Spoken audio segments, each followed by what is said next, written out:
Bonjour tout le monde, ravi de vous retrouver pour un nouveau numéro du Club Cycliste. Regardez ce qu'il vous attend ce soir au programme du Club Cycliste avec les coureurs de l'année. On va élire les coureurs de l'année dans quelques instants, les révélations de cette saison 2021 également. Et puis comme chaque semaine, le tour de l'actu avec ce soir notre invité, le coureur professionnel au sein de l'équipe Saint-Michel-Aubert 93, Tony Hurel. Bonsoir. Bonsoir. Avec nous en plateau, hein, vous l'aurez remarqué, chers téléspectateurs. Et puis il y a également Benoît Jarrier. Bonsoir. Bonsoir. Benoît Jarrier, vous en avez l'habitude, consultant au sein de notre émission, le Club Cycliste. Comment ça va, Tony? La fin de saison? Très bien. Plus de repos là, j'imagine, ça fait du bien? Ouais, ça fait une semaine où là je suis au repos complet, donc ouais, non, ça fait du bien. Ça s'est bien passé cette saison, avec, à part le Covid que tu as contracté et qui t'a handicapé un petit peu. Ouais, j'ai connu des meilleures saisons, ouais. Honnêtement. Ouais. Personnel, mais sur le plan personnellement, collectif. oui, j'ai connu des meilleures saisons, ça c'est clair. Mais après, oui, le bilan de l'équipe est très bon. On a eu des belles victoires de Jason Tesson, Romain Cardis qui a marché sur les Coupes de France. Donc non, moi personnellement, ça n'a pas été bon, mais collectivement, ouais, c'est réussi. Ouais. On va tout de suite partir pour le grand débrief, messieurs, avec les coureurs de l'année. Et puis les coureurs de l'année, les révélations de l'année, tout de suite, c'est le grand débrief de la saison, tout simplement.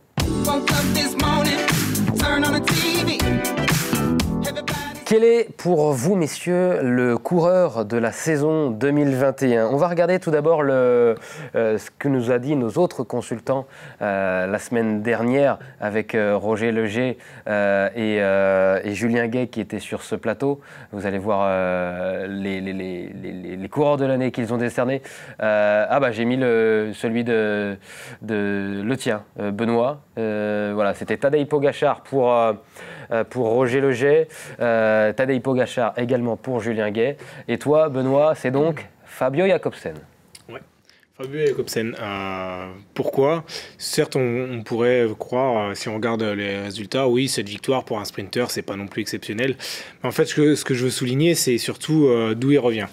Il y a quand même, il est revenu d'un poil de la mort, ouais, presque. Bien sûr. Déjà, refaire du vélo, il ne savait pas s'il allait pouvoir en refaire. Et tout simplement, il a pu en refaire, c'est une chose. C'était déjà une première victoire. C'était une première victoire. Et après, il a retrouvé quand même un niveau, mais qui était presque le sien d'avant le drame, quoi. Et on peut voir, il y a 7 victoires cette saison, il en a 3 sur la Vuelta, le classement par points de la Vuelta. Pour moi, c'est le coureur de l'année parce que ce qu'il a fait, c'est quand même assez exceptionnel. Il revient de très très loin et il a dû passer par énormément de travail, encore plus de travail que les autres sprinters. Il repartait de zéro, même en dessous zéro. Donc, ouais, c'est un peu pour ça que je l'ai nommé coureur de l'année. Oui, c'est vrai qu'il revenait justement sur cette saison 2021 après son tragique accident. C'était sur le Tour de Pologne en 2020 et en 2021 il revient assez tardivement, au mois d'avril. Ouais. Tour de Turquie, donc là c'était pour épauler, je crois, Mark Cavendish qui retrouve la victoire à ce moment-là. Donc Fabio Jakobsen ne prend pas part à ce moment-là au sprint, mais derrière, après le Tour d'Algarve, après le Critérium du Dauphiné, où là il ne fait pas de place, le Tour de Wallonie, 2 victoires, et puis 3 victoires sur la Vuelta, donc qui termine meilleur sprinter du Tour d'Espagne, et puis derrière, en fin de saison, il gagne à Coxide et il gagne l'Eurométropole Tour. Donc grosse saison. Il revient de nulle part. Tony, ça te surprend de le voir à ce niveau-là après ce qu'il a pu vivre? Ça me surprend, oui, non. Comme l'a dit Benoît tout à l'heure, c'est vrai qu'il a eu un accident terrible. Et après, ça reste un grand champion. Il avait prouvé par le passé que c'était un grand sprinter. Et aujourd'hui, malgré sa grosse chute, il reconfirme encore son talent. Donc c'est vrai que le choix de Benoît est un très bon choix. Hein. C'est incroyable ce qu'il a fait. Surtout qu'un sprinter, c'est vraiment pas facile après une chute pareille de revenir frotter. Psychologiquement, c'est dur. Psychologiquement, c'est très dur. Hein. Moi, j'ai déjà pris une bonne pelle dans un sprint et je peux vous dire que j'ai mis un bout de temps avant d'y retourner. Hein. Ouais. Et là, donc ouais, faire ce qu'il a fait là, c'est incroyable. Donc ouais, non, chapeau à lui. Hein. Donc Fabio Jakobsen, le coureur de l'année pour Benoît Jarier. Et pour toi, Tony, quel est ton coureur de l'année? Moi, je suis assez Frenchy. Hein. Je vais rester sur Julien Alaphilippe. Pourquoi? Déjà pour son titre de champion du monde qu'il a obtenu. Hein. Et puis, moi, c'est un coureur que j'aime. Sa façon de courir me plaît. Il court à l'instinct, comme il l'a fait encore au championnat du monde. Toujours à l'attaque. Ouais, à l'attaque, il réfléchit pas. Et ouais, moi, c'est un coureur que j'aime. Et puis, ouais, c'est un mec attachant. Moi, je l'ai connu. J'ai vu arriver chez Quick-Step quand il était néo-pro. Et depuis 2012 où il est passé, je crois. Et là, après son deuxième titre, il n'a pas changé. Il reste pareil. Donc, ouais, non, moi, simple et accessible. Ouais, simple et accessible. Il va discuter avec tout le monde. Du petit coureur au grand coureur. Donc, comment ça se passe dans le peloton, d'ailleurs, avec les coureurs français comme toi, Tony? Il discute avec tout le monde ou il reste avec son équipe? Parce qu'on court forcément en équipe, mais est-ce que des fois il vient parler aussi aux coureurs des divisions inférieures comme c'est le cas pour Saint-Michel? Ouais, non, il n'a pas de filtre. Hein. Il va parler avec tout le monde, du petit coureur au grand coureur. Il discute avec tout le monde. Bon, bien sûr, quand la course commence à se tendre un peu, il va se placer devant avec ses collègues, et chose normale, mais... Ah non, il parle avec tout le monde, il est simple, donc ouais, moi c'est un coureur que j'aime et j'aime discuter avec lui. Ouais. Mais on ne peut pas discuter longtemps avec lui parce que généralement à la fin des courses on n'est plus à côté de lui. En général, je discute avec lui quand c'est neutralisé ou au début de course quand ça s'arrête de pisser. Hein. Sinon, en fin de course, non. On discute forcément moins facilement avec Julien Alaphilippe en fin de course. Pour Julien Alaphilippe, on regarde les résultats. Cette année, deuxième d'Estrade Bianche, qui est un petit peu le 6e monument de la saison. On a une victoire sur Tirreno Adriatico. On a une victoire à la Flèche Wallonne, une deuxième place sur Liège-Bastogne-Liège, derrière Tadej Pogačar d'ailleurs. On a une victoire évidemment et le maillot jaune pris sur la première étape du Tour de France. Et puis cette victoire, ce deuxième sacre mondial assez exceptionnel. Voilà pour le dossard de l'année de Tony Hurel, pas Fabio Jakobsen, mais Julien Alaphilippe, le français. On passe aux révélations de l'année maintenant. Après les coureurs de l'année, les coureurs qui se sont révélés. Benoît, quelle est pour toi la révélation de l'année? On a les autres de Julien Gay et de Roger Leget. Roger Leget avait mis Franck Bonamour. Julien Gay avait mis Sonny Colbrelli en révélation de l'année, le récent vainqueur de Paris-Roubaix et récent champion d'Europe. Et toi, tu pars sur Jonas Vingegaard. Ouais, Jonas Vingegaard, 24 ans, 4 victoires cette année, une étape de l'UAE Tour. Et puis après, le général de la semaine Copier-Bartali, qui est quand même une course assez compliquée en Italie. Et surtout, deuxième du Tour du Pays Basque et du Tour de France. Ouais, on a tendance à l'oublier, cette deuxième place, derrière Pogačar. C'est vrai, Pogačar, voilà. De toute façon, au Tour de France, on se souvient, comme de toutes les courses, que du vainqueur. Mais voilà, il est deuxième du Tour de France, 24 ans. On n'entendait pas parler de lui plus que ça les autres années. Il était présent, mais pas non plus dans les tout premiers rôles. Là, il est quand même deuxième du Tour de France, la plus grande course au monde. Il a pris le rôle de leader quand Roglic a quitté les routes du Tour de France, et il a tenu son rang. Il s'est jamais c'est le seul aussi à avoir pu distancer à la pédale un Pogačar sur les pentes du Ventoux. Au final, Pogačar était revenu avant l'arrivée dans la descente, mais physiquement, je pense que là, l'équipe, ils vont lui mettre un peu plus de pression. Il va être leader sur certaines courses l'année prochaine, et je pense qu'on risque d'en entendre parler encore dans quelques temps. Jonas Vingegaard, ça doit être dur, Tony, de performer et d'avoir sa chance dans une telle équipe, avec notamment Primož Roglic qui est le leader numéro 1. Il y a aussi Wout van Aert qui performe certes sur les courses d'un jour, mais qui a aussi son mot à dire sur les courses par étapes, parce qu'on connaît ses qualités à Wout van Aert quand la route s'élève. Ça doit pas être facile pour un coureur de gérer ça quand on est jeune, de se faire sa place dans une si grosse équipe. Pour lui, ça a l'air d'aller, honnêtement. Oui, c'est vrai. Honnêtement, ça a l'air d'aller. Non, mais c'est sûr que ça ne doit pas être simple, surtout qu'il est jeune, 23 ans, je crois. 24 ans. 24 ans.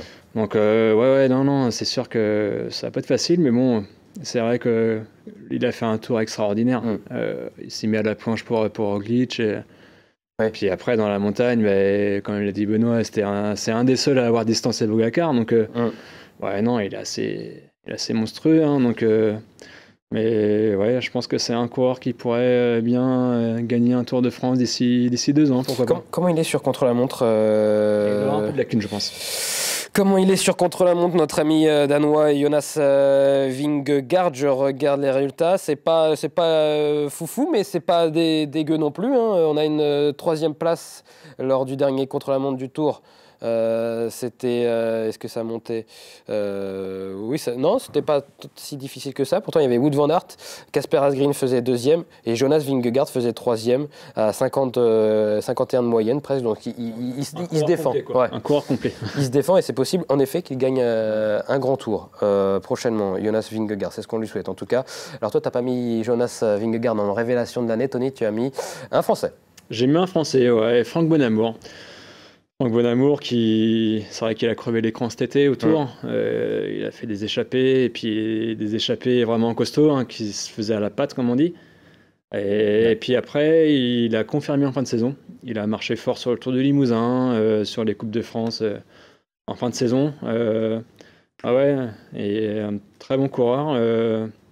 Depuis qu'il est arrivé chez Vital, c'est vrai c'est complètement décomplexé. Je pense qu'il était chez Arkea, je sais pas, il devait pas avoir confiance en lui, ou soit l'équipe lui faisait pas confiance, je sais pas ce qui s'est passé. Il était néo-pro. Hein. Il a fait 2 ans là-bas, je pense. C'est plus que ça, il est passé en 2015, hein, Franck, 2015 ou Il était faire 3 ans peut-être. Hein. Il a fait plus, il a fait 4-5 ans. Hein. Tu sais l'expliquer? Tu as une explication pourquoi il ne performait pas autant que ce qu'il performe avec BNB? Complètement. Les directeurs sportifs d'Arkea l'avait catalogué, il avait mis un rang qui n'était pas forcément le sien.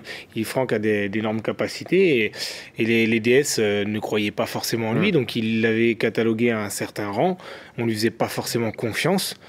Et je pense qu'aujourd'hui, ils peuvent s'en mordre les doigts, parce que moi, sur certaines courses, on voyait qu'il avait des capacités, que c'était pas.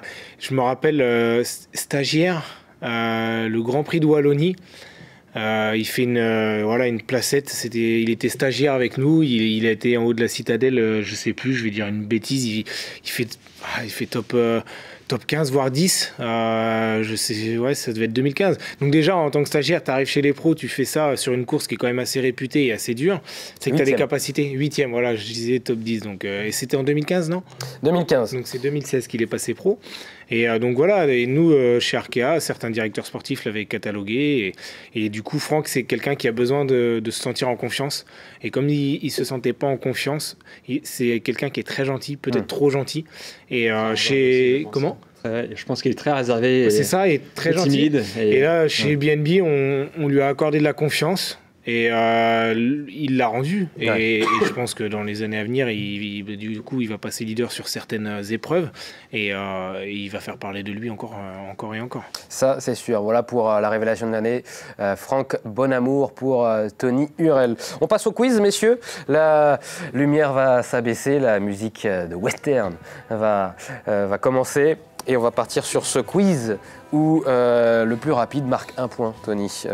Toi qui découvres les quiz dans le club cycliste, Benoît est un spécialiste. Hein. Attention, il en a combien à son palmarès? Je ne les ai pas comptés parce qu'il y en a eu. Alors attention. C'est un quiz spécial, nouvelle appellation, ancienne appellation des équipes de vélo, puisque on le sait, c'est la période un petit peu l'intersaison, des changements de sponsors, des changements de naming, comme on les appelle dans le milieu économique et sportif. Donc première question, quelle était la précédente appellation de l'équipe Saint-Michel Aubert 93? Aubert 93. HP. HP BTP Aubert 93. Ah ouais, HP BTP Aubert 93. C'est la bonne réponse. 1 point pour Tony. Aubert 93, c'était juste avant les 2 années HP BTP Aubert. Et avant Aubert 93, vous vous souvenez ou pas? Big Mat Aubert. Big Mat Aubert, c'était ça. 1 point tout de même, hein, pas 2 pour Tony. Bon, comme on a parlé de l'équipe Saint-Michel, on va parler de la tienne. De ton ancienne équipe. Benoît, quelle était la précédente appellation de l'équipe Bretagne Séché Environnement avant que Benoît Jarrier la rejoigne en 2013? Avant Bretagne Séché, avant Bretagne Séché Environnement. Bretagne Schuller, c'est une bonne réponse. C'était en 2012. Bretagne Schuller était l'appellation de l'équipe d'Emmanuel Hubert. Un partout, c'est serré. Quelle sera la prochaine appellation de l'équipe de Koenig Quick-Step? Vite fait le nom, c'est un Avi, je sais pas quoi, le nom. Avi? Ouais, il y a Avila, pas Avila, mais Avita, il y a un truc. Honnêtement, je l'ai pas vu. Ouais. Je l'ai vu vite fait ou. Ah oui, tu l'as lu. Je le donne pas, mais t'es sur la bonne piste, c'est Quick-Step Alpha Vinyl. Ouais, voilà. Vita, je peux pas l'accepter. Ouais. Non, Ça marche pas là. mais je savais qu'il y avait A. Toujours un partout. Quelle sera la prochaine appellation de l'équipe Astana? Aucune idée. Vous savez pas? Je l'ai vu, mais voilà, honnêtement, Vita, peut-être. C'est Astana Kazakhstan Team. Ouais. Voilà, c'était pour la. Quelle sera l'appellation de l'équipe Jumbo Visma la saison prochaine? Jumbo Visma. Voilà, c'était un petit piège. Oui, messieurs, c'était un piège. Enfin, on va vous départager, parce que là, vous êtes à 1-1. C'est pas sur les appellations. Vous allez voir une image, on fait ça chaque semaine. Vous allez voir une image qui se trouve derrière. Non. Derrière cette photo. Peter Sagan, non, c'était son équipe, non. Oui. Mais il est plus affûté que Peter Sagan. Il fête ses 29 ans aujourd'hui. 29 ans, premier indice. C'est un Italien. Italien qui mesure 1m81 à peu près et qui pèse 62 kg. Vainqueur d'une étape sur le Giro d'Italia. Deuxième de Liège-Bastogne-Liège en 2019. Deuxième d'Estrade Bianchi en 2020. Et aujourd'hui, vous savez où il est, messieurs? Il est à l'UAE Team Emirates. Il est passé à la Bora aussi. Il a été champion d'Italie. Ton prénom? Oh putain, Formolo. Formolo, bonne réponse. Voici la victoire de Benoît Jarier. Je t'avais dit qu'il était fort. Benoît Jarier qui remporte ce quiz sur le fil. J'ai failli donner la réponse avant. David et Formolo. Bonne réponse de Benoît Jarier. David et Formolo qui fête ses 29 ans. Aujourd'hui, voilà pour ce quiz. On passe à l'interview avec toi, Tony. On l'a dit, comment s'est déroulée la saison, un peu difficile avec ce Covid contracté en milieu d'année, mais sur le plan collectif, on regarde 4 victoires pour Saint-Michel-Aubert 93, c'est une très bonne saison avec la victoire de Romain Cardis tout d'abord, c'était à Paris 3, ensuite Jason Tasson s'est mis à marcher fort sur le Tour du Poitou-Charentes notamment, avec une victoire devant, je crois, il y a Viviani. Et puis derrière, il a déroulé avec 2 victoires. Une victoire à travers les Hauts-de-France et puis le général. Ça reste une très bonne saison sur le plan collectif. Hein. Ah oui, honnêtement, c'est une très belle saison. Enfin, deuxième partie de saison, vraiment très bonne. La première a été compliquée aussi avec le Covid. Nous, en tant qu'équipe continentale, on court vraiment que globalement en France. Bien sûr. Et début de saison au mois de mars, avec le troisième confinement, je crois. Ouais. Toutes les courses se sont annulées. Donc, on a été 2 mois sans courir. Donc, on n'a pas beaucoup pu s'exprimer. Après, on a eu une reprise au Trobre-Léon, je crois, le mi-mai. Et donc, donc la première partie de saison, on a une belle victoire avec Romain Cardis quand même, à Paris 3, en mars. Et voilà, ça c'est vraiment le gros résultat de la première partie de saison. Et la deuxième partie de saison a été bien réussie avec Jason qui a battu Elia Viviani au Tour des Poitou-Charentes. Puis après, voilà, ça a amené plein d'autres résultats, la victoire au Hauts-de-France et puis plusieurs places d'honneur. Mais oui, collectivement, on a été bons, on a pris beaucoup de plaisir et puis non, voilà, la saison est globalement réussie, on va dire. Bon, après, avec ces 4 victoires de coureurs victorieux chez Saint-Michel, j'imagine que l'année prochaine, tu aimerais bien t'ajouter à ces 2 coureurs pour retrouver une victoire chez les professionnels la saison prochaine, Tony? Oui, bien sûr, si je suis encore coureur, c'est pour ça aussi. Hein. On rêve toujours de gagner. N'importe quel coureur cycliste a envie de gagner. Donc oui, je ne désespère pas. On va repartir un an, essayer de faire de beaux résultats, collectivement et puis personnellement aussi. Donc c'est encore pour ça aussi que je suis coureur cycliste, c'est pour aller chercher le meilleur résultat possible. Toujours avec Stéphane Javalet au sein de cette formation Toujours, Saint-Michel-Aubert 93. Ça sera je regarde sur le CV, 5e saison déjà. 4e à Saint-Michel. À Saint-Michel, 4e, pardon. Saison. J'ai les petits yeux. 4e saison. Donc un an de plus avec Stéphane Javalet et puis l'équipe Saint-Michel-Aubert 93. Non, très content de repartir avec cette équipe. On a une très bonne ambiance, on a des jeunes coureurs talentueux. Et puis, non, il y a un beau mélange avec les anciens aussi, avec Stéphane Rossetto qui nous a rejoint cette année.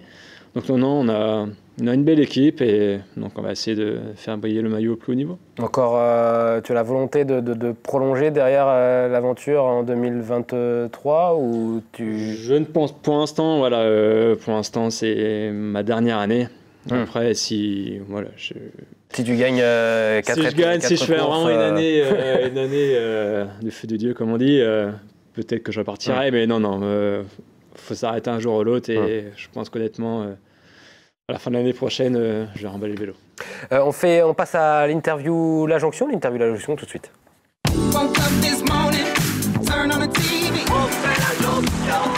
On fait la jonction. Le principe est simple. Tony, tu vas voir apparaître des phrases et tu vas devoir les compléter. Donc tu peux lire dès que tu vois le premier panneau d'affichage et puis tu enchaînes les réponses. Il y en a 9 au total. Ok. Donc quand j'étais petit, mon idole était Laurent Jalabert. Laurent Jalabert. Ouais, j'aimais bien Laurent. Mon passe-temps préféré, c'est m'occuper des enfants, jardiner quand je suis à la maison, et puis bien sûr aller faire du sport. Et le plus grand souvenir de ma carrière, c'est, on va dire que c'est mon premier grand tour, le Giro, en 2014. Voilà, c'était fou. On avait une superbe équipe, on avait Pierre Rolland en leader, d'ailleurs qui doit faire 4e du Giro, et on avait vécu vraiment 3 semaines. Top quoi. Donc ouais, c'est mon meilleur souvenir. La prochaine fiche, voilà. J'aurais adoré faire 1 an dans l'équipe. Je me suis jamais posé la question honnêtement.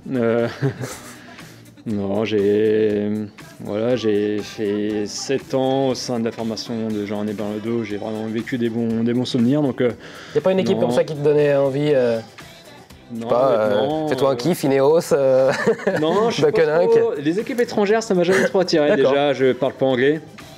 Et ça complique. Puis je sais pas. Non, allez, j'ai dit au pif, la Française des Jeux. Qui est pas ma DG maintenant. La prochaine.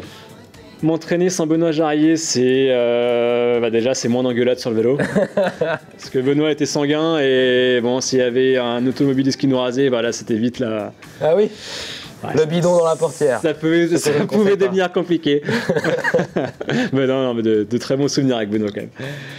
Cet hiver, je vais faire un peu de bricolage, profiter des enfants comme je disais tout à l'heure. Pas de cyclocross. Très peu en tout cas, très peu. Et enfin la dernière page. La plus belle course du monde, c'est sûr que c'est le Tour de France, aux yeux de tout le monde je pense. Même si Paris-Roubaix elles sont aussi belles aussi, mais plus une course d'un jour quoi. La plus belle rando VTT, c'est la Tony Ride bien sûr, le 14 novembre d'ailleurs. le 14 novembre. À Saint-Michel-de-Chavagne. Mon plaisir coupable, c'est peut-être de trop manger. Trop manger. Ouais.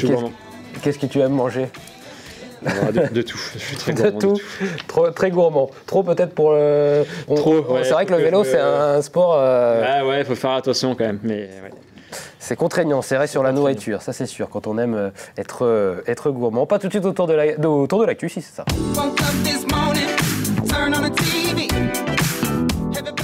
Avec des performances françaises cette semaine, notamment sur la piste avec Benjamin Thomas, Benoît qui est devenu champion du monde sur la course au point.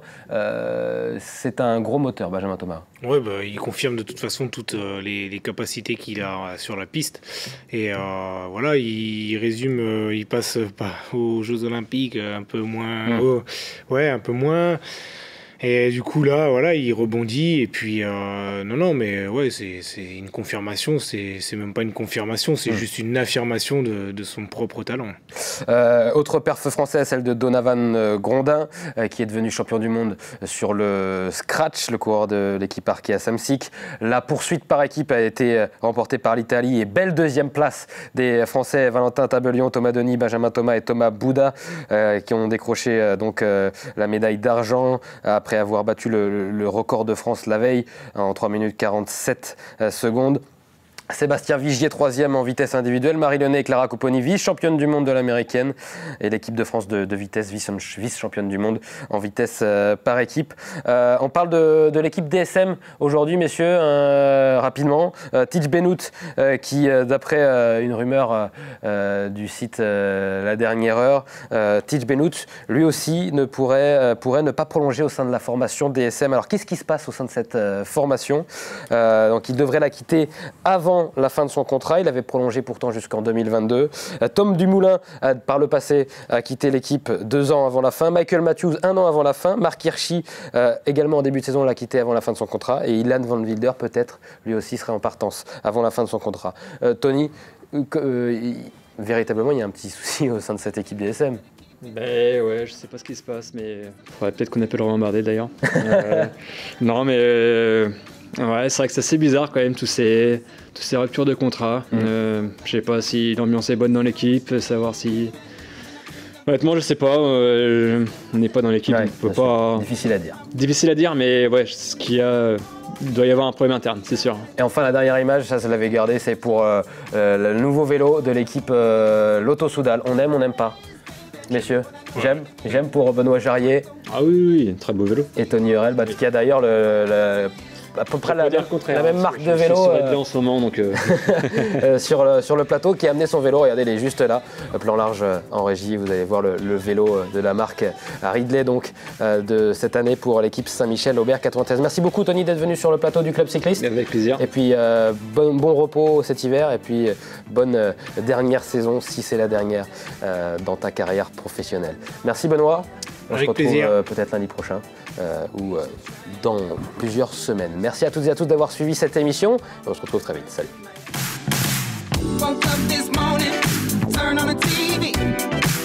Everybody's fighting just to prove what they believe, baby. If you got an opinion, better keep